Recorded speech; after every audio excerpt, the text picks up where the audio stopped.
स्थानीय शिवाजी मैदान में 15 से 20 हजार जनता ने केंद्र त्रिपाठी एवं कांग्रेस पार्टी को समर्थन देने का शपथ लिया।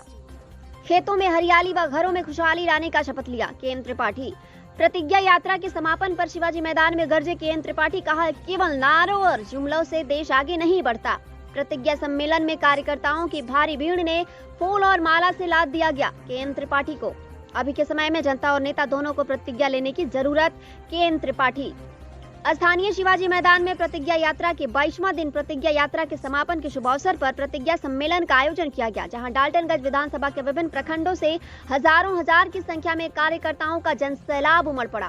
पूरा शिवाजी मैदान में कार्यकर्ताओं से खचाखच भरा हुआ था, जहां सैकड़ों कार्यकर्ताओं ने केंद्र त्रिपाठी को फूल और मालाओं से लाद दिया, जिसके बाद दीप प्रज्वलित कर और स्वागत गान के बाद कार्यक्रम का शुभारंभ किया गया। सर्वप्रथम शंभू चौरसिया ने कहा कि हमने देखा 2019 में बोकस वोट कोसियारा में डालने का विरोध किया तो कितना हंगामा खड़ा कर दिया गया। चाहे जो हो जाए बोकस वोट नहीं देने देंगे, ये वादा है। वहीं हुटार निवासी दिलीप चंद्रवंशी ने कहा कि यहाँ तो लगता भी नहीं कि कोई विधायक है। जब केंद्र त्रिपाठी विधायक थे तो गरीब गुरबों की आवाज बनकर 24 घंटे हाजिर रहते थे। दिलीप चंद्रवंशी ने कहा कि 10 वर्षों में इस विधानसभा की दुर्दशा हो गई है। वहीं मौके पर विवेका त्रिपाठी ने कहा, हमने देखा जब केंद्र त्रिपाठी मंत्री थे तब हम सभी को लगता था जैसे किसी ऑफिस में काम करते हैं, सुबह से शाम तक केवल जनता का काम करते रहते थे।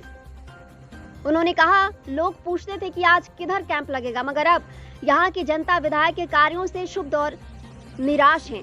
आगे कार्यकर्ताओं को संबोधित करते हुए केंद्र त्रिपाठी ने कहा कि अगर आपको अपने क्षेत्र में विकास चाहिए तो पैसा लेकर वोट ना करें, क्योंकि जितना पैसा आप लेकर वोट करते हैं उससे कहीं ज्यादा बढ़कर कई गुना अधिक यहाँ के नेता अफसर उसे आपसे हॉस्पिटल, कचहरी, पुलिस, कई तरह के उपाय से आपसे वसूल कर लेते हैं। इसलिए अपना वोट पैसों में ना बेचें और एक कर्मठ, जुझारू, लड़ने वाला, गरीबों की आवाज उठाने वाले को वोट करें। मौके पर केंद्र त्रिपाठी ने कहा कि अभी जनता और नेताओं दोनों को प्रतिज्ञा लेने की जरूरत है और हम प्रतिज्ञा लेते हैं कि खेतों में हरियाली एवं घरों में खुशहाली का प्रतिज्ञा करते हैं। साथ ही इस मौके पर केंद्र त्रिपाठी ने अपनी 5 प्रतिज्ञा ली और उसे पूरा करने का वचन भी दिया। साथ ही उन्होंने कहा कि यहाँ पर सभी नदी नाले बांधे जाएंगे और समुचित व्यवस्था की जाएगी। उन्होंने कहा कि जो देशभक्ति की बात करते हैं, देश तभी मजबूत होगा जब यहाँ की युवा मजबूत होंगे, यहाँ की महिला मजबूत होंगी। केवल नारों और जुमलों से देश मजबूत नहीं होता। इस मौके पर परमदेव सिंह, जिशान खान, भोला पांडे, मुन्ना खान, मिक्कू तिवारी, मुकेश सिंह, दिलीप चंद्रवंशी, तेजू साहब, रिंकू तिवारी, रंजन दुबे, धनंजय पाठक, जलीन अंसारी, राजकुमार यादव, विवेका त्रिपाठी, प्रेमचंद तिवारी, बलराम सिंह, कामाख्या तिवारी, छोटू तिवारी, अली अंसारी, रविकांत शर्मा, अरविंद गुप्ता, जेपी सिंह, चंद्रकेश चौधरी आदि सैकड़ों सम्मानित सदस्य उपस्थित थे। Bureau report, Palamu.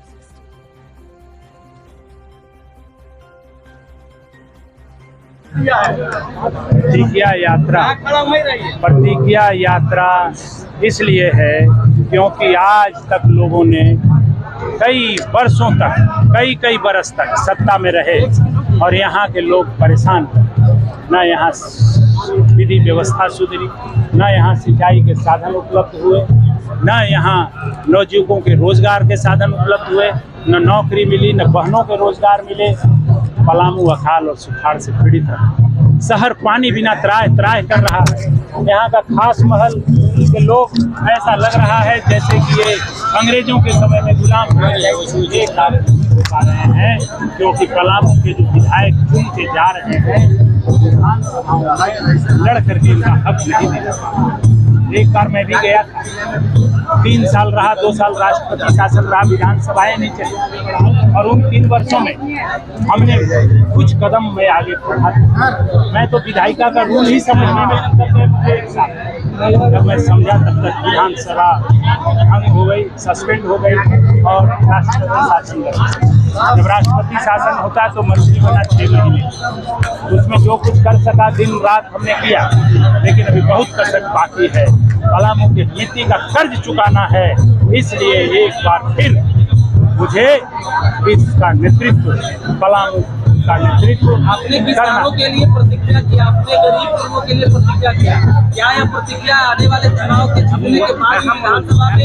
ये तो हमने प्रतिज्ञा चुनाव के लिए नहीं, ये तो हमने प्रतिज्ञा राजनीति के लिए किया है कि राजनीति में मैं तभी रहूंगा जब इन प्रतिज्ञाओं को पूरा करूंगा, और नहीं तो राजनीति ही छोड़। इन प्रतिज्ञाओं को पूरा करना है, तभी राजनीति में रहना है। सुनने में आया कि अगर इस बार आप चुनाव नहीं जीतते हैं और लोगों की मांग नहीं पूरी होती तो आप संन्यास ले लेंगे। ऐसा कोई बात हमने नहीं कहा। हमने ये कहा कि लोगों की मांग नहीं, जो हमने प्रतिज्ञा किया है, यदि इन प्रतिज्ञाओं को पूरा हमारा करना ही राजनीति का लक्ष्य है, नहीं तो राजनीति करने का कोई मतलब नहीं, फिर राजनीति छोड़ देना ही उचित। धन्यवाद।